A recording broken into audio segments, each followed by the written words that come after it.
skies are topped with a new breed of elite fighters.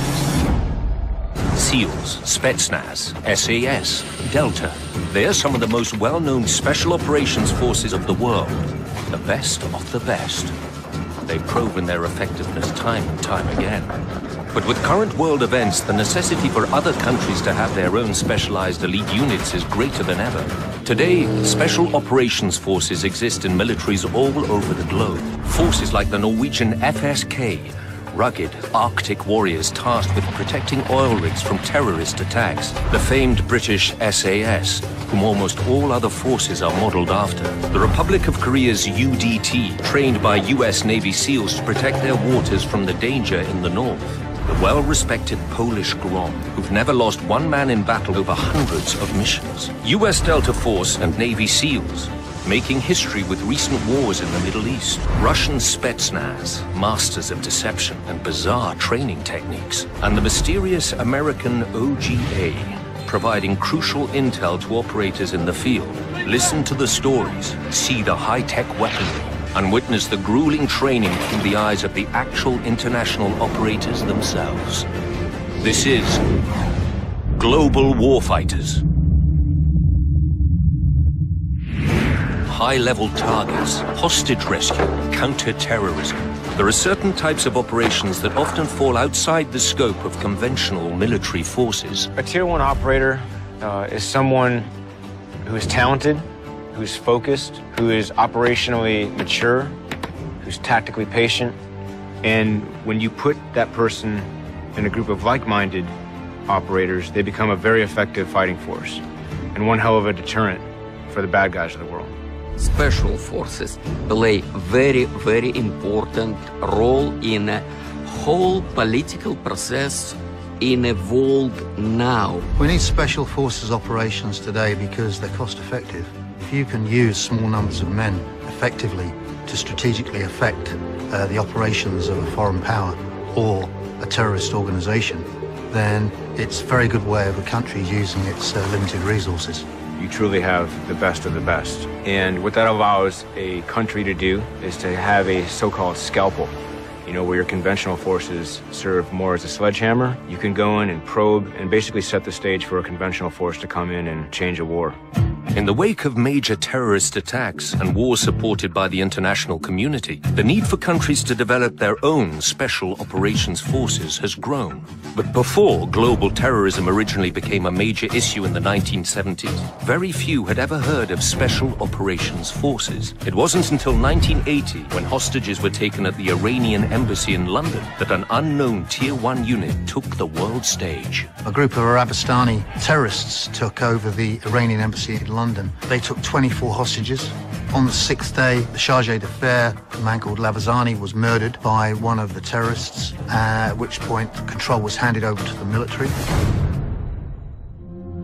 We approached the building silently. It didn't go quite as we'd hoped, and the assault approach phase was compromised. We were given a go early, and we attacked from 6 separate entry points. Me and my partner went in through the back door. There was gas, there was explosions, there was gunfire coming from upstairs, and hostages were coming down the stairs. Somebody shouted, "He's a terrorist," and looked up to see one of the terrorists coming down the stairs. None of us could open fire because there was a danger of shooting a hostage or one of our own people. As he came clear at the bottom of the stairs, it was clear that he had a hand grenade in his hand. 3 of us shot him at the same time, and he collapsed in a ball. The building caught fire, there was smoke, there was noise, there was a lot of action, and when all the hostages were out, the troops came out, and finally I was one of the last few individuals out of the building. During that 7 minutes, we killed 5 terrorists and captured 1, and we rescued 22 hostages. And in that day, I live in Great Britain, I switch on Russian radio, and I try to hear you, see, so how they describe it. Among that special forces, Great Britain, there is no wounded, there is no dead. Everybody okay. It was a top, most beautiful operation in the history of special forces of the world. The mission was played live on international television. It brought the Special Air Service into the public domain dramatically, and things were never going to be the same again after that. It kind of set the stage for other Spec Ops forces. It showed the world what they were capable of, and it set the standard. What the world had never known was that the Special Air Service, also known as the SAS, had already been around since World War II. British Special Air Service was formed in the early 1940s in North Africa, essentially by David Stirling. He said, look, I can take a small number of men, I can raid, I can attack, I can parachute in. He was supported by Jock Lewis, who was the man who actually made things happen.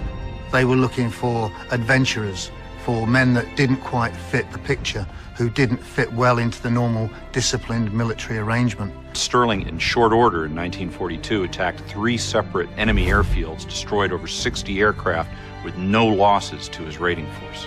By the end of the Second World War, there were several thousand Special Air Service soldiers operating right across Europe and carrying out raids behind enemy lines. The SAS are made up of 4 Sabre squadrons: air, mountain, sea, and mobility.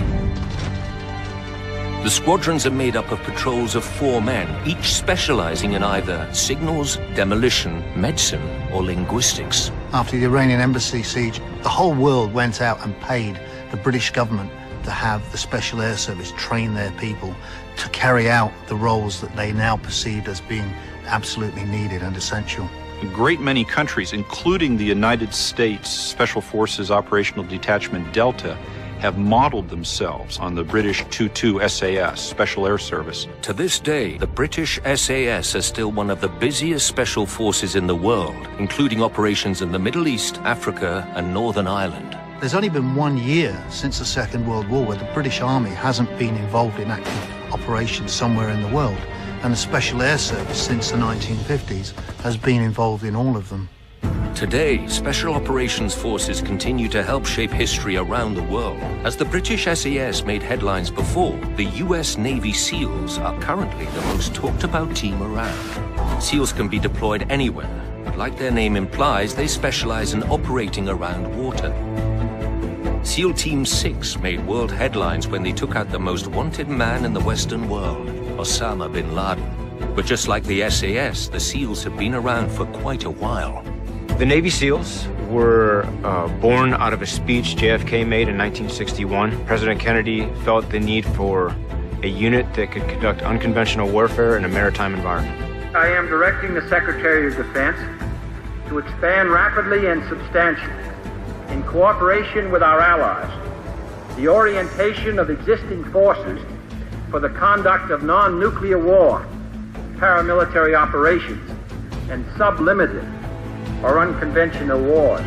The U.S. Navy SEALs' first success was in the Vietnam War as an unconventional warfare unit that wreaked havoc on the Viet Cong. They were known as the men with green faces because of the camouflage paint they used. What makes the United States Navy SEALs unique is how cold, dark, deep, salt water sorts men out. And this is what makes their selection process so rigorous, so demanding, and produces so few graduates. Not only do SEALs participate in standard special operations training, but they also have to learn to do it in, around, and over water. It's amazing just how comfortable these men can be in water, even in the most extreme situations. Some of the toughest training I've had to go through as a Navy SEAL, of course, is the initial BUDS, Basic Underwater Demolition SEAL training. That's roughly 6 months long. And probably the most famous week in there is called Hell Week, where we stay up for roughly 5 days straight. The SEALs' affinity to water raised a few eyebrows when they were deployed to a war in the desert. When SEALs first showed up at the beginning of the war in Afghanistan, we brought our high-speed assault craft, these boats.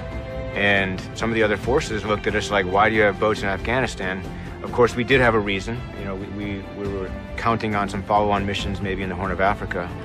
But we were relatively unproven on land, at least on a world stage. And we have certainly changed that over the last 11 or 12 years. It was this proving ground that led to the decision to let the SEALs take on the most high-profile special operation in history, a mission that's now the subject of books and Hollywood movies, which has created some controversy in the SEAL community. In regards to the bin Laden operation, As a community, we've agreed to kind of keep a lid on it out of respect for the operation itself and for future operations. There are crucial missions that these men participate in every day that we'll never know of. But whether they want it or not now, the U.S. Navy SEALs are forever part of world history. It gave the USA a chance to hold its head high and say, we were going to do this. And wherever you go and wherever you hide, eventually we'll find you. And they managed to do that, and they proved it. It was very important for the morale of the Western world. When a Special Forces operator goes into the field, the physical tools he brings can be just as important as the intel he has to work with. The weapons have changed and developed over the years, but one fact remains true. You need the right tool for the right job. A large percentage of what Special Operations Forces do is counter-terrorism. Ideally, that means preventing acts of terrorism, but it also means stopping acts in progress. One of the most difficult missions for a Tier 1 unit to handle is a hostage rescue. When innocent people's lives are at stake, the training needed is ramped exponentially. In 2011, a ship and crew operated by South Korea was hijacked by pirates, and the Koreans showed the world just how hard they had been training. The Republic of Korea UDT, or Korean Navy SEALs, are heavily modeled after and often trained with their US SEAL brothers. With a constant threat looming at their border to the north, the UDT have good reason to always stay sharp. North Korean agents are a constant threat and have been known to use what are called midget submarines to infiltrate South Korean waters. The South Korean UDT are a unique bunch. They actually send guys through our pipeline, through our training, and take some of that knowledge back to their own units. An operation that indicates the capability of the Republic of Korea Navy SEALs is the Samho Jewelry operation in 2011. There's been a dramatic rescue on board a hijacked freighter in the Arabian Sea. The early morning raid had been carried out with a South Korean destroyer and a Lynx helicopter providing covering fire. The ship and her 21 crew members were taken out into international waters while it's believed the pirates waited for backup or their ransom to be met. South Korea had to act. An operation such as the one the UDT, or the South Korean UDT SEALs carried out, is very complex. It requires intel, it requires assumed risk, it requires execution on a nearly perfect level. Just before dawn on January 21st, the UDT saw their opportunity and made their move. Using small, fast boats, the Korean team hit the freighter like a typhoon. For the ROK Navy SEALs, to fight the pirates and rescue the hostages is like fighting through a 15-story building that's made of steel with steel doors laid on its side. They would be fighting from compartment to compartment, having to work their way, cut their way, blast their way through the doors as the pirates tried to hold off their attackers. If you can imagine taking down a target in which you've never been before, you don't know where the bad guys are, and you're clearing this systematically, leaning on the training that you've done in the past and relying on your teammates to watch your back, it's a very complex operation, and there's a great deal of risk involved. The 5-hour siege ended with the killing of 8 pirates, capturing of 5 more, and the freeing of all 21 crew members. 3 UDT operators were injured in the op, but in the end, they all survived. The Korean UDT SEALs are a highly seasoned, effective unit. They've proven time and time again to be effective at deterring and handling some of these relatively volatile situations that pop up. Whether it's hostage rescue or taking out a high-priority target, the best way to successfully carry out a mission is by any means necessary. Essentially, through unconventional warfare, you're trying not to have a fair fight. You're trying to stack all the odds in your favor. Delta Force is also a component of JSOC, the Joint Special Operations Command. Where the U.S. SEALs represent the Navy, Delta's primary function is counter-terrorism and direct action missions such as hostage rescues. A typical hostage rescue operation that Delta participated in during the Iraq War occurred in 2004 in Ramadi. 5 contractors, foreigners, had been captured by the insurgent forces, who executed one of them. But exactly where they were kept and who was keeping them and how many people were guarding them was initially unknown.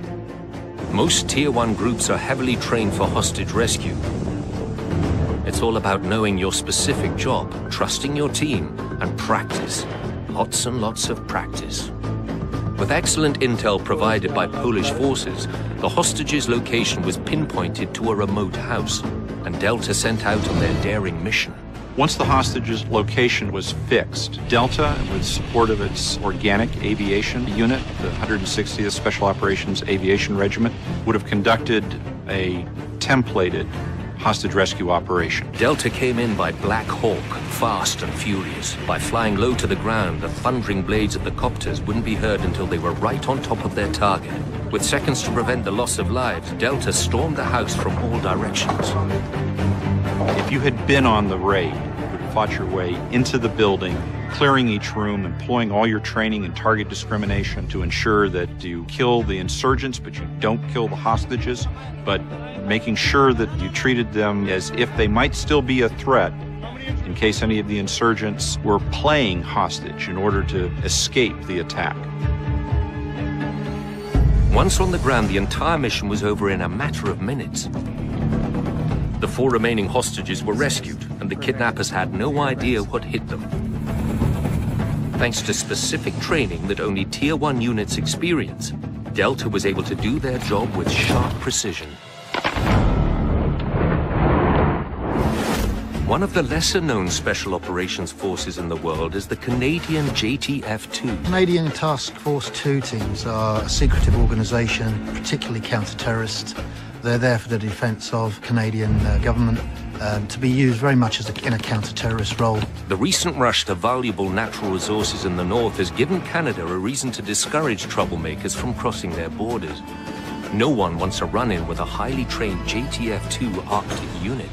The JTF-2 was responsible for providing security for the Vancouver Olympics. You know, Olympics are watched around the world. They're a high-stakes event where a country can't afford to have something go wrong.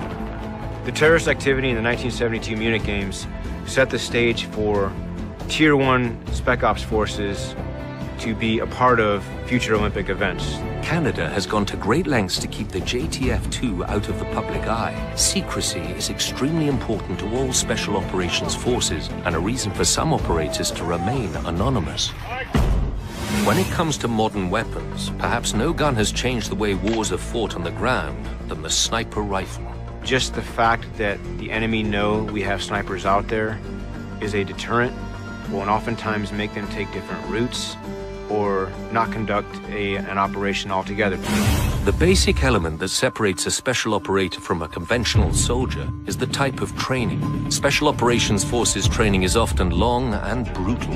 Every country's training and selection process is different, but the one quality all operators seem to share is the innate will to handle severely extreme scenarios. When I got to SEAL training, I was a deer in the headlights, and I vividly remember the first day thinking to myself at the end of it, like, what the hell did I just get myself into? But you know, you adapt. If you want it enough, you can kind of overcome obstacles like that.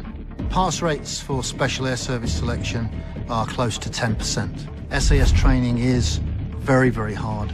The selection phase takes 6 months. They're looking for the hardest guys they can find, the guys that won't quit. Surprisingly, though, the physicality isn't always what kills guys. It's the mental aspect of it. And I think most guys would agree that the mental side of the selection course is what determines if you're going to make it or not. There is one particular form of merciless training that all operatives dread. It has many names. Some call it resistance to interrogation, or RTI. Every Spec Ops soldier has training for if they're captured. They need some type of basic defense to not let too much of the pertinent information get into the wrong hands. Trainees are often deprived of sleep for several days and put through a series of intense interrogations. These exercises are not about enduring forms of torture. It's more of a psychological game where you learn what not to say. Ask any operator from around the world and they may tell you that their training is the toughest. But there is one country's force that has a legendary reputation. Russia's special purpose forces known as Spetsnaz. Historically, the Spetsnaz fell under Russian military intelligence, but today the term Spetsnaz is largely an umbrella term for any Russian special purpose military.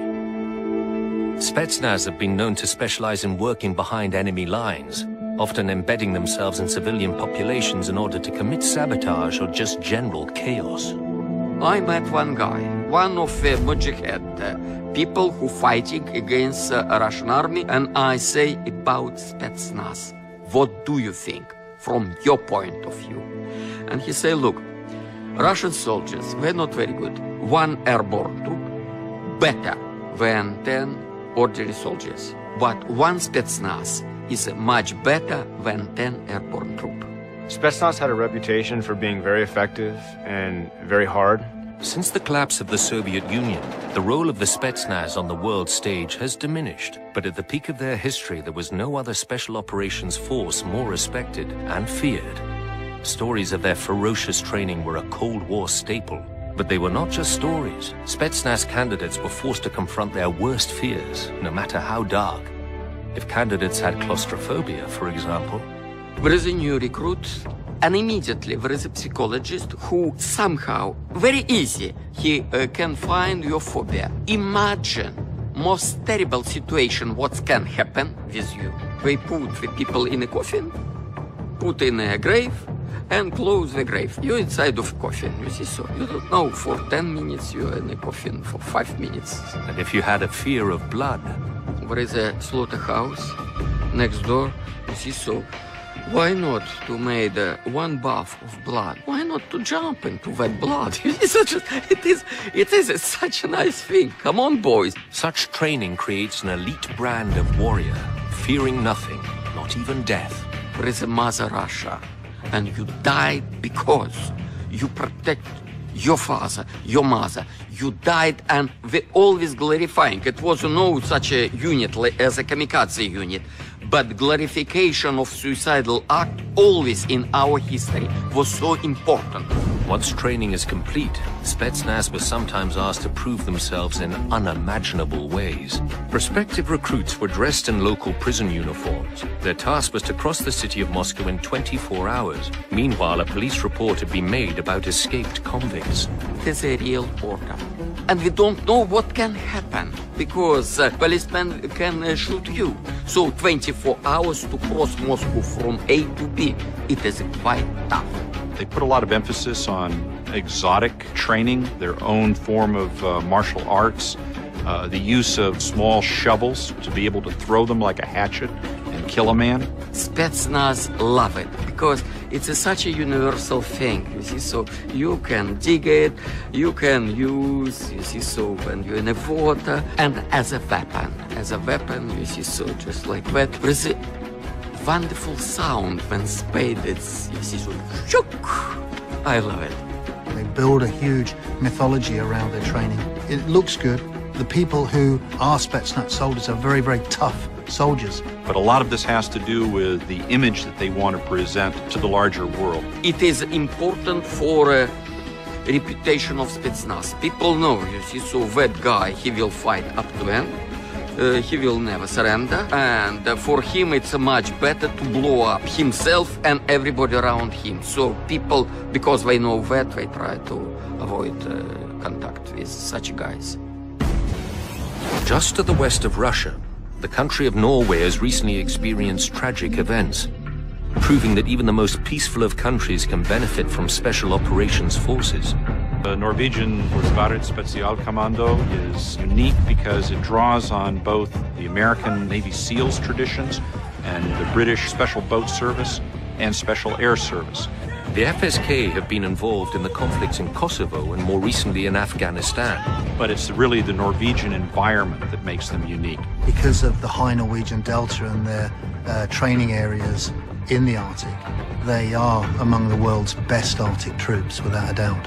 Other than Arctic combat, the FSK are trained for a very specific purpose. A primary mission of the Norwegians is to protect the oil rigs, and they're of strategic importance. If you take away oil, you're essentially taking away gasoline.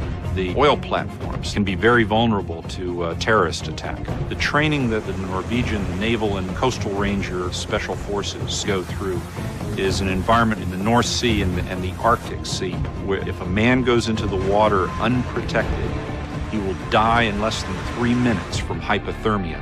But this is their normal operating environment. The Australian Special Air Service Regiment, or SASR, is another special operations force whose abilities are shaped by their terrain. They have a very hard training system, a very hard selection system. They were involved in Afghanistan to a limited degree in association with other special forces and in Iraq. Reconnaissance was their main role, going in, finding camps and bringing in the main infantry to actually attack the targets that they discovered and found. Their training in the harsh desert and gathering intel made them very popular with other countries fighting in the Middle East. As you will see, working with other nations is a large part of being a special operations force. While wars and terrorist attacks may single out certain countries, their effects go beyond borders, threatening entire cultures and economies. The need for different countries' militaries to work together is greater than ever. The recent wars in Iraq and Afghanistan were a chance for the coalitions involved to prove themselves and their special operations forces. The remarkably high levels of cooperation between special operation units in Iraq and Afghanistan have been achieved through the innate professionalism of these units and the understanding of the need for cooperation to fight the kind of enemies that we're up against. Dealing with so many cultures and languages, especially in a hostile environment, can be frustrating, but sometimes there are those who transcend those barriers. One team in particular is extremely popular among many of their fellow Tier 1 peers, the Polish Grom. The Grom are extremely active on the world stage. They never back down from a challenge and are famous for their determined spirit. For me, war and terrorism is like a disease, like a plague, and the Grom is a medicine curing them.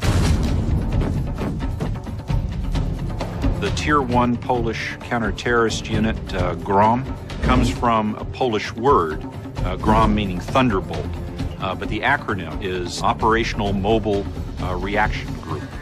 The Grom was created in 1990, and since then, I think it has become an honorable force in the Polish military system. Polish Grom has a very wide range of experience now. They have participated in operations in support of United Nations requirements, such as Haiti. In 1994, they helped operate against armed criminal elements in the country, and again with high regard. In over 2 decades, the Grom claim to have never lost one of their own during an operation. Yes, this is true. The Grom have never lost any of the soldiers during the war. Unfortunately, I have lost friends during a training accident back in Poland, but never during an operation. Not only are the Grom efficient, but they're also an inspiration to many others. Many people in the world think the real achievement is to kill someone. We think that a bigger achievement is to give somebody a life. I have taken part in the operation of recapturing hostages a couple of times, and there is nothing more moving than seeing tears in the eyes of an adult man who was released by us 5 minutes before he was to be executed. The Polish Grom are just a charismatic bunch of guys. I am happy to hear that everyone around from special units like the Grom. Why is this? Maybe because we feel like nothing is impossible. We're also a team of friends, and people are just happier in a friendly environment. The Grom are known for their hard work and their hard play. It's been said that you don't want to try and drink these guys under the table. The Polish Grom like to think that they can outdrink everyone else, and there may be some truth to that. Is there anyone here who, after having done a hard and exhausting job, would not be willing to have a good time and have a drink? The relationships built in training and operations are important for the future, but they can also help heal the past.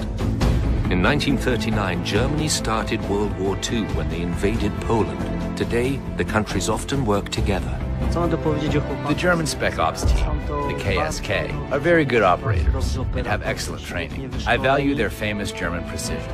Created in 1997, the German Kommando Spezialkräfte, or the KSK, are the newest special operations forces to join the global stage. We remember that our history between Poland and Germany was really complicated, but today we stand together with our former enemy, and together we create a better future. We create something which may help our countries, Europe, and the entire world. Special operations make for many unexpected relationships. In the 1990s, European alliances were put to the test during the conflict in Kosovo. The Swedish Special Operations Forces, currently called the SOG, took a leading role in the area. The SOG are a highly secretive team, but have been involved in almost every major joint operation since its creation. The horrible atrocities occurring in Kosovo at the time had driven many Muslim migrants into Sweden. The situation in Kosovo, in Bosnia, Serbia in the mid to late 90s was pretty grim. I mean, we had ethnic cleansing in what was otherwise a Western nation, and Spec Ops forces, specifically Tier 1 forces, were tasked with hunting down these war criminals. The SOGs played a big part in stabilizing the region, and the two countries share a close relationship to this day. There is no relationship more mysterious than those involved in the United States force known as the OGA. OGA is an acronym for Other Government Agency, which is basically a catch-all for lesser-known agencies that provide us with a lot of intelligence. You know, it's a team effort at the Tier 1 level. It could be anything from the Federal Bureau of Investigation to the Department of Treasury to the Central Intelligence Agency to the National Security Agency. All of these offices and departments that help fight terrorism. I've dealt with OGA on a number of occasions. They're critical to mission success. Again, they do a lot of that behind-the-scenes work that feeds you the information to go and do your work. Again, we are more of an action force as opposed to OGA typically mines all the information, figures out who's who and where they might be.